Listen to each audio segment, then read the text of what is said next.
Pourtant, à la 36e minute, les Soviétiques vont ouvrir la marque à la suite d'un cafouillage devant les buts de Ruffier, par Kakilashvili, le numéro 10, un pensionnaire du célèbre club Dynamo de Tbilissi. Les Français reprennent la partie. À la reprise, le rythme change. Ferraj, toujours lui, va marquer lorsqu'il est fauché dans la surface de réparation par le goal soviétique Novikov. Et l'arbitre ordonne très justement un pénalty que transforme le Stéphanois Jean-Louis Zanon. Les deux équipes sont à égalité, un partout. 3 minutes plus tard, à la suite d'une action très confuse devant les vues de Ruffier, M. Sorensen siffle cette fois en faveur des Soviétiques. Personne ne comprend. Et Aganessian, le numéro 9, le régional de l'étape, puisqu'il joue à Yerevan, sera chargé de la besogne.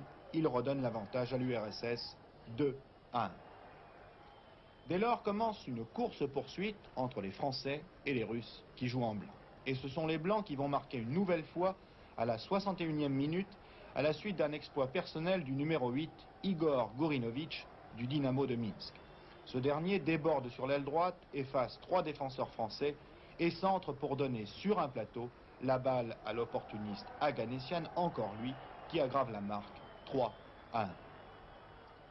Les Français ne sont nullement découragés et à la 67e minute, ils voient leurs efforts récompensés par ce coup franc dans la surface de réparation que Jean-Louis Zanon va tirer à la mode stéphanoise, c'est-à-dire sans laisser la moindre chance au portier soviétique, 3-2. Yerevan, puisqu'à la suite de ce coup franc tiré à la 85e minute par Ponomariov, la balle est déviée par le mur français, mais elle revient par un centre juste sur la tête de Gourinovitch, qui marque le 4e et dernier but pour les Soviétiques.